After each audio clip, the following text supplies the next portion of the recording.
Ladies and gentlemen, today I'm joined by Gabe Green, a UFC welterweight fresh off his victory at UFC Vegas 53. How's everything going today, man? Man, it's a good Sunday. Thanks for having me. Yeah, absolutely. I mean, I'm sure it's a good Sunday coming off a win a few weeks back, right?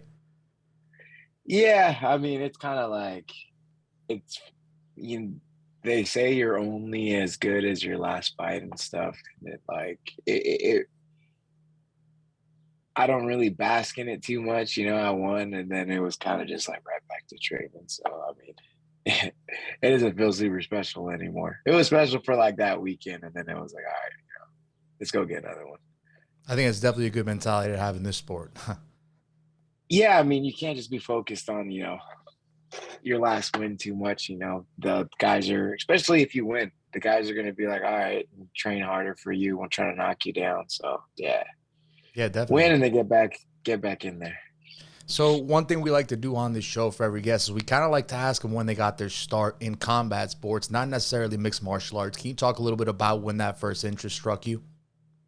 I've always been interested in just martial arts in general. I never got to participate in them as a kid, so it wasn't until I was in college. I was over 18, so I could sign the waiver myself.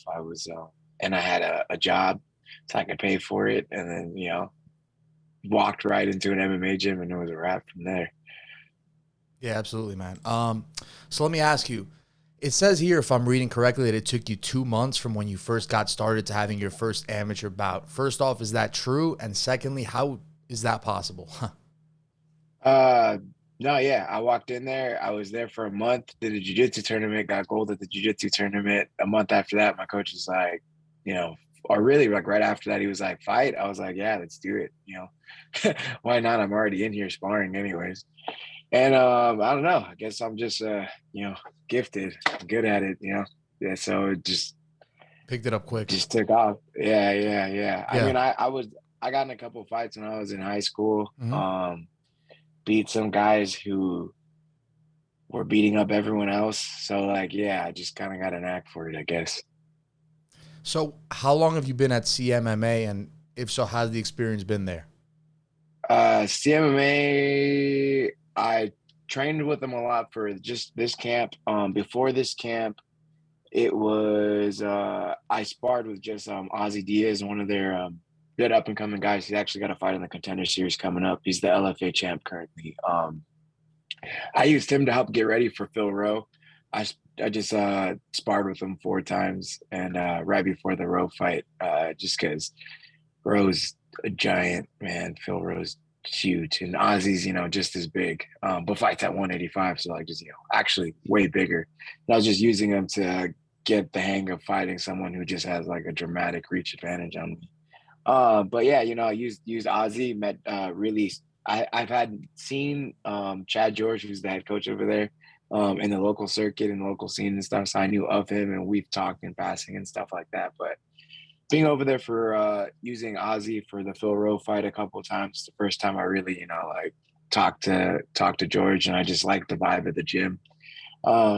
Like the guys there. So then I used them to get ready for this camp, this last camp. And I definitely plan on continuing to go there. So obviously you were undefeated, right? In your amateur career. Was there like a specific moment in time where you were, or a specific fight even when you were like, all right, I think I'm ready to be a pro now. I think I'm ready to do this on a professional level. I mean, I was just kind of running through everybody, and then after that last fight, I knocked the dude out, and my coach was trying to. First, he asked me, he's like, "Do you want to, you know, go down a weight class?" Because I did all my amateurs at 170. And he's like, "Do you want to go to 155?" But amateurs is same day weigh-ins, and I was like, no, I don't want to dehydrate and fight at 155. And he was like, all right. Because I was like, he couldn't really find anyone to fight me. And he was like, well, maybe if you had the 155 belt, we can find someone to fight you. Because I had the 170 belt as an amateur. And Okay. yeah, there was no one who really wanted to fight me at 170. And I was like, I don't want to cut to 155 for same day and Yeah, that's same day crazy, man. How weigh-ins. do Yeah. you, yeah, you go in like a skeleton to Yeah. a fight. Yeah, so I was like, that's not gonna happen. He was like, yeah, I figured as much. So he's like, pro, and I was like, yeah, let's do it. Just took that walk instead. Yeah. So let me ask you this, man. You got a very high finish rate, right? You look at your record and it's just a submission, rear naked choke, rear naked choke, knockout, knockout. What do you attribute that to? Is it that you're trying to put on a good fight for the audience? Is it that you're just always naturally going for it? Is it a bit of both? Anything, or is it something Yeah, I different? mean, no, I mean, I'm going out there. I'm showing up to fight. I mean, we signed up for a fight. I'm gonna make a fight happen. That just coincidentally ends up being extremely entertaining for everyone who's watching. So I mean, that's just all it is. I just hate going to the judges. Absolutely hate going to them. And I definitely don't want to go to them ever. I figure I just make their job super easy. They don't even Right. have to judge anything. I'll finish the fight myself, and then I know I won one of my hands being, for the hand raise ceremony, because like that decision shit sucks. You're standing there, you don't know if you won or not. Sometimes the judges just get shit so wrong that standing there like, what the hell? So yeah, don't want to do that. I'm just gonna end every fight on my own accord. So we fast forward now and we get to say around the time of your UFC debut. How did that come about? How did that opportunity present itself? Oh, well, I was on a 6-fight win streak. I knocked out Richard Leroy. And he was 8-0 with 8 knockouts when I knocked him out. And so he was on the UFC's radar as well as myself. And right after that fight in 2018, they actually called me up and they wanted me to do a last minute replacement for Gilbert Burns at 155 because I used to fight 55. And I was like it was the day after I had shoulder surgery. So I turned it down. I was like, like as Yeah. much as I would love to go, I'm in rehab right now. And then I was in rehab for because I messed up my hand that fight, and my shoulder has been messed up at that point for like my entire fight career. It's like an old football injury. And yeah, so I finally got my shoulder worked on, the rehab for that. My hand broke in the fight, fixed that, and then took like 2 years of freaking rehab to get it like good enough for me to train again. And yeah, they still wanted me. So come around 2 years later, they needed a last minute replacement. And I hadn't been training like at all, but I was like, at least my body works. So yeah, let's go, let's do this. Yeah. And then yeah, just snuck in there, fought D-Rod. So you're in the UFC, right? And things have been going a lot more frequently to a decision for you just so far, right? You've had 2 in the last 3 fights. What do you think is the cause of that? Is it just because of that high leap of competition? Maybe you're trying to not take as many chances? Nah, it's because I fought D-Rod 2 years off the Who's couch, and then beasts? Yeah, I mean, yeah, I fought him 2 years off the couch, so I didn't have that extra gear that I usually do. And then Roe was, even though it was like a year later, after fighting D-Rod, I was like, all right, it was in the middle of COVID too. So I like talked to my coach. I was like, our gym was closed. I was like, we got to figure out something because they might call me again. And then he was like, all right, we worked some stuff out so I could get some work in, try not to be as rusty. And then, yeah, got a group of guys for me to train with. And I trained solid for like 2 months and I was feeling super good again. But then I popped my rib, I tore my MCL, and then I got damn. COVID. So I really only trained I had 2 years off, fought D-Rod, trained 2 months, then took off like another like 6 months because of stupid injuries and COVID. And then literally had like 4 weeks to get ready for Roe. So like the me who fought Roe wasn't much different than the me who fought D-Rod as far as work and time on the mats to get anything. So I was still missing a step. And then, I did my last fight after being able to actually be like a much more polished and closer resembling the actual fighter that I am. And, I finished the guy in the second. So that's all it is. I'm going to keep on finishing guys now. What do you make of the that D-Rod fight? Obviously, it was your first UFC fight, your debut. Was there anything you expected in that fight or didn't expect? Nah, I mean, It was I just obviously went out. short notice, right? Yeah, yeah, no, I mean, they called me Tuesday morning at 4 a.m. and said be there by 12 p.m. if you want to fight. So we jumped in the car and drove down there.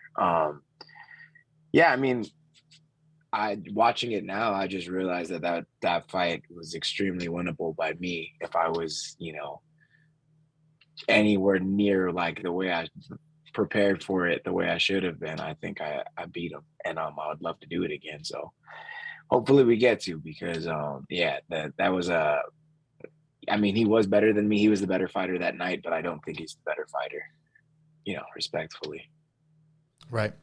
So what was there any major changes from that fight, from that loss to now getting back on the winning track? Anything you've done different in preparation?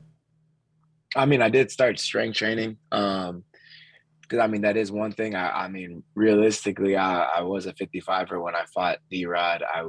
He was just, bigger than me. And I felt that difference in strength, not so much when he was cracking me, more so like on the little bit of grappling exchanges that we had. I was like, oh man, this guy's just kind of big. And so like, yeah, now I'm strength training now, because I definitely want to stay at 170. So I'm going to, I kept on training, to get bigger, faster, stronger, and I definitely am now. And I'm packing more of a punch, better grappling. So yeah, I think that was the biggest change. I'm sure you've been asked this a bunch of times, but I'd be remiss if I didn't ask about the eye injury. Can you talk a little bit about that? When did things go south there with the eye, and how did you I get mean, that fixed? How do you feel now? All that. it wasn't an eye injury. It was just eye deterioration. I always needed glasses, never wore them. Okay. In 2018, when I was fighting like more, 2016, 2018, when I was fighting more frequently, like I needed glasses then, but like I was making them work, but somewhere in that, I don't know if it's because I stopped, I didn't train from 2018 to 2020 or whatever, but like when I Yeah. got back to fighting again, like I really couldn't see anything. Like my eyes deteriorated bad in those 2 years. Yeah. um like really bad. So yeah, I noticed that, like I was getting hit by stuff. I couldn't, like, people were throwing me keys and I couldn't catch them because I couldn't tell like where they were in the air. Like my depth perception was really, really, really bad.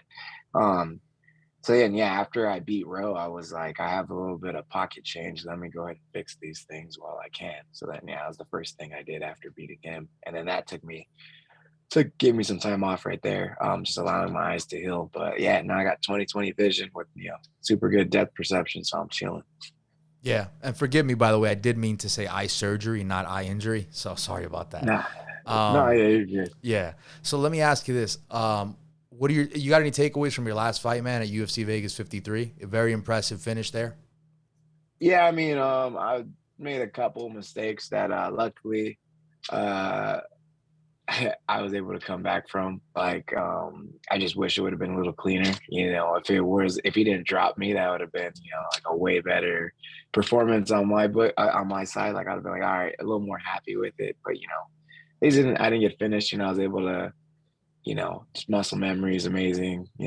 Do exactly what I'm supposed to do. Didn't let it bother me too much. Right back onto the fight, and able to finish him. So I mean, yeah, I mean, I was happy with it. Wish it was a little cleaner, but I got the dub, so that's the most important part. How do you feel now coming out of that fight a few weeks out? How do you feel mentally, physically? Oh no, yeah, I feel great. Hopefully, I can get another one in. I mean, soon. Maybe, what is it? It's already June, huh? It's July or August. I could get like a solid camp for it, and I know who I'm fighting. That'd be nice. And then hopefully another one after that, like in October or November, would be super dope. And talking about who you're fighting next, like, is there anything you would like specifically or anyone? Yeah, and I mean, I'm not really worried about it. Just whoever they want to give me. Like I said, the only person who I really want to fight off top is D-Rod. If I doubt they're going to give me D-Rod right away, I'm probably going to have to earn that because he's a little more. I mean, I think I was his second fight in the UFC, and he's had like 6. So, I mean, I've had 3. So, hopefully, I can get another couple more and take advantage of his time off because he's not very active right now. Go ahead and bridge that gap so that when he's ready to come back, I'll be ready for him. So, in a perfect world, if I gave you, the perfect blueprint over the next couple years, 2, 3 years, what would be the perfect blueprint for you? I mean, ideally, I get Just off the two top of more your head, this. of course. Yeah, I get two more. I get two more this year, and then start building a little bit more hype behind me, and then maybe another two early next year, and then like ideally end of next year. I'm fighting D-Rod in like SoCal would be super amazing. We're both SoCal boys. I'm pretty sure we'd be a great main event. But I mean, well, I'll take a co-main spot with D-Rod and SoCal. That'd be nice. So obviously you're in a very tough division, the welterweight division. It's like a Shark Tank right now. How do you feel you stack up? Because obviously you want to stay busy, right? You just said you want to fight two more times this year, if possible. Like, how do you feel you stack up against these guys? I mean, I feel really confident with my ability to fight anybody in the division. I'm not really worried about, anybody, whoever they match me over with.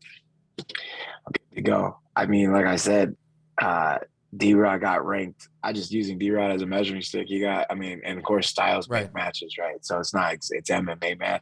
But if he got up to top 15, I fought him 4 days off the couch, not training in 2 years. So if that's top 15 material, then I mean I'm right up there too. Yeah. How do you want to get a ranked guy next, even if it's not D-Rod? Not next, rather, but maybe in a couple Yeah. fights a year down the line, or like where you feel you are in terms of getting a ranked fight? I mean, I don't even really care about the rankings. The rankings are just kind of, especially like, I mean, sometimes people just be shoom. I don't even know how they measure rankings at all. Yeah. I just give me fights, man. Give me fights. Let me get some finishes. Give me more fights. I'll get more finishes. Wherever they want to put me, whoever they want to put in front of me is fine. I know I'll get to the top eventually. Final question, man. I gotta ask you this, since it is your division. What do you think about what's going on at the top of the division? It's a little weird now, right? Because Kamaru now was supposed to fight Leon, and then he got hurt with the hand, and then we thought we were gonna get Colby Hamzat, and then it looks like that's not gonna happen. What do you make of that whole situation up there? I mean, it's just like I was saying right now, as far as rankings go and stuff like that. I feel like anyone can beat anyone, especially when you get like top 15, top 10, like it just some days guys have good days, some guys sometimes people have bad days. It only takes one shot, Yeah. very minuscule mistakes can be mean anything. So I mean, I'm not even worried about rankings or anything like that because they're gonna make whoever they want to fight whoever they want to fight. So I mean, I'm just kicking back, watching, enjoying the show, and waiting for my time because I'm gonna be there eventually. I hear that, man. We'll be here to see it. Listen, man, thank you for joining the show. It's been a pleasure, and we'll be rooting for you in the future. Appreciate it, man. Thank you.